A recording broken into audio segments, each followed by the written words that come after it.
Hello and welcome to ideal classes Badra. मैं हूं देव जांगेड़। दोस्तों, RPSC first grade exam, teacher exam या फिर स्कूल लेक्चरर एग्ज़ाम 2018 की बात करेंगे, जिनके एग्ज़ाम 3 जनवरी 2020 से 13 जनवरी 2020 के मध्य 3 अलग अलग ग्रुप ए बी सी बना के लिए गए हैं।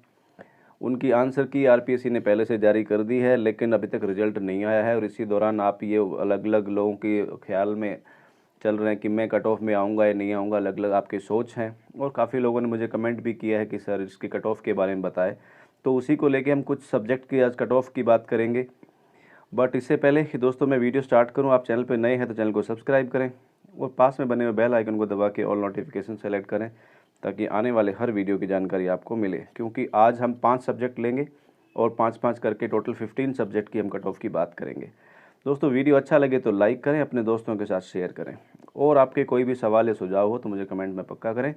अगर आप मुझे सोशल मीडिया पर कनेक्ट करना चाहते हैं तो ये अलग अलग एड्रेसेज मैंने यहाँ दे रखे हैं, Facebook, Twitter, Instagram, Telegram and YouTube का ऑब्वियसली है ही है। ठीक है, तो आप इन पर मुझे 1-to-1 कॉन्टैक्ट भी कर सकते हैं। दोस्तों, बात करते हैं। सबसे पहले मैं आपको बताऊं कि ये एनालिसिस किस आधार पे किया है। तो ये एक तो नंबर ऑफ़ वैकेंसी, कितनी है वैकेंसी टोटल उस सब्जेक्ट में है। उसके बाद में कितने फॉर्म अप्लाई करे गए थे। अगला है कि कितने लोगों ने, जितने फॉर्म अप्लाई किए वो सारे के सारे एग्ज़ाम देने नहीं पहुँचे, कितने लोगों ने एग्ज़ाम दिया उनमें से। उसके बाद पीछे कैसा ट्रेंड रहा है, पीछे जो डिफ़िकल्टी लेवल क्वेश्चन पेपर की उसको देखते हुए उस ट्रेंड को देखा है। और अभी जो एग्ज़ाम हुआ है उसका डिफ़िकल्टी लेवल है, उसको भी हमने इंक्लूड करके, कंसिडर करके इसको निकाला है। और ऐसे बहुत सारे साथियों ने जिन्होंने एग्ज़ाम दिया है उनसे भी इनपुट लिए हैं, और हमारे अलग अलग जो एक्सपर्ट्स हैं उनसे भी एडवाइस ली गई है। फिर जाके ये कंक्रीट डेटा हमने निकाला है। उम्मीद करता हूँ काफ़ी हेल्पफुल होगा। सबसे पहले देंगे हिंदी सब्जेक्ट।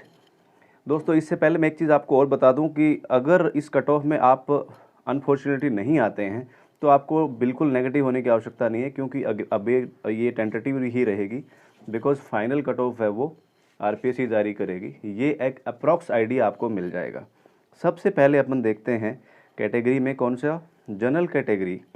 जनरल कैटेगरी में दोस्तों 292 नंबर जिसके बन रहे हैं मेल में, उनको कंफर्टेबल मान के चलना चाहिए। और फीमेल का जिसके आगे मैंने मेंशन नहीं किया, उसका मतलब ये है कि वो फीमेल और मेल की एक ही कट ऑफ समझें। ओबीसी में 286 जिसके बन रहे हैं वो सेफ़ है। एससी की बात करें तो मेल में 268 और फीमेल में 262 वाले सेफ जोन में हैं। एसटी में 259 और 255 फीमेल में, 259 मेल में। उसके बाद एमबीसी की बात करें, मोर बैकवर्ड कास्ट, तो 272 मेल में और 266 फीमेल की जितने बन रहे हैं वो सेफ में। ईडब्ल्यूएस की बात करें तो 278 के आसपास आपकी कट ऑफ रह सकती है, और फीमेल का इसके इक्वली माने। उसके बाद ईएसएम में 165 नंबर वाले जो हैं वो सेफ जोन में रहेंगे अगर आपका हिंदी सब्जेक्ट है तो। इसके बाद अगला सब्जेक्ट की बात करें, इकोनॉमिक्स, जिसे हम अर्थशास्त्र कहते हैं हिंदी में। उसकी देखें, जनरल 260 मेल फीमेल कॉमन ही रखी है। ओबीसी 252 तक जिनके हैं वो अपने आप को सेफ मान सकते हैं। एससी में 230, एसटी 212 मेल फीमेल कॉमन है। MBC 241, EWS 245। और बात करें अगर ईएसएम की, तो यहाँ मैंने लिखा है एनए, क्योंकि इस कैटेगरी में जो अप्लाइड फॉर्म एंड जो वैकेंसीज़ हैं वो बहुत कम होने की वजह से एग्जैक्ट फिगर निकालना थोड़ा मुश्किल है, इसलिए मैंने इसमें कोई अपनी तरफ से आइडिया दिया नहीं है। इसके बाद बात करते हैं संस्कृत की। तो संस्कृत में आप देखें, सबसे पहले जनरल का तो 317 काफ़ी हाई है, बट यही है कट ऑफ एक्सपेक्टेड। आपको पता होगा एग्ज़ाम का लेवल थोड़ा ऐसा रहा होगा जिसकी वजह से इतनी कट ऑफ हाई जा रही है, बट ये है 317, फीमेल और मेल की कॉमन है। ओबीसी में देखें तो पुरुष हैं उनकी 314, और इसके साथ ही उतना ही स्त्री की होगी। एससी में देखें तो 288 पुरुष की है और महिला की 285, 3 अंक कम वाले भी महिला इसमें आ सकते हैं। एसटी 274 मेल की और 270 फीमेल की। एमबीसी संस्कृत सब्जेक्ट की देखें तो 283 मेल की और 279 है वो फीमेल की। ईडब्ल्यूएस 292, ये आपका एमबीसी और एसटी इनसे ज़्यादा है। कंडीशंस जैसी है उसके हिसाब से हमने एनालाइज किया है, और ये मेल फीमेल का कॉमन है। उसके बाद ESM 158 के आसपास जिसके बन रहे हैं, 158 एंड अबव जो भी हैं वो अपने आप को सेफ मान सकते हैं संस्कृत की अगर बात करें तो। अगला सब्जेक्ट देखें मैथमेटिक्स। मैथमेटिक्स में सबसे पहले कैटेगरी देखेंगे जनरल। जनरल में 190 और मेल की और फीमेल की 187, OBC 185 और फीमेल की 181। ये काफ़ी कम है क्योंकि ये डिफ़िकल्टी लेवल के हिसाब से काफ़ी वेरी करी है। SC में 133 और फीमेल की है 124, फीमेल की रह सकती है। इनफैक्ट इससे आप ये मान के चलें जो मैं आपको यहाँ दिखा रहा हूँ उससे 1-2 नंबर ही ऊपर नीचे जाएगी, इससे ज़्यादा डेविएशन होने की कोई संभावना नहीं है। और उसके बाद में देखें ST की तो 120 मेल और 94 फीमेल की डाउन रहने की एक्सपेक्टेशन है। MBC 148 148 और फीमेल की 139।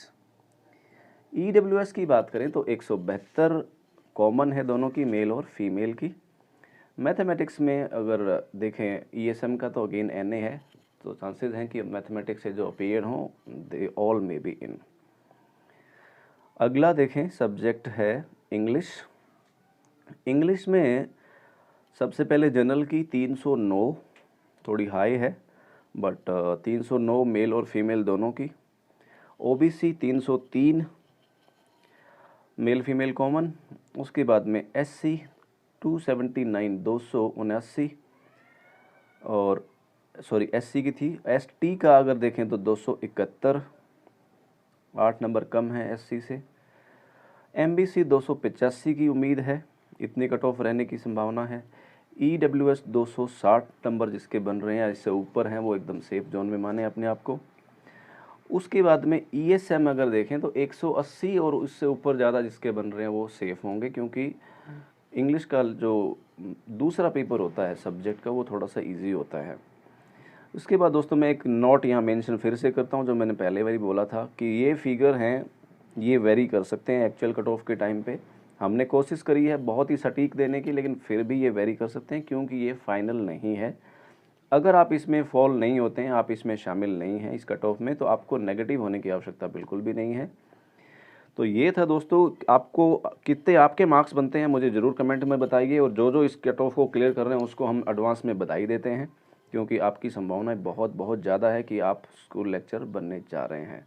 दोस्तों ये थी आज की खबर कट ऑफ को लेके। आज के लिए इतना ही। वीडियो देखने के लिए बहुत बहुत धन्यवाद। आपका दिन शुभ हो। God bless you all. Thank you. जय हिंद, जय भारत।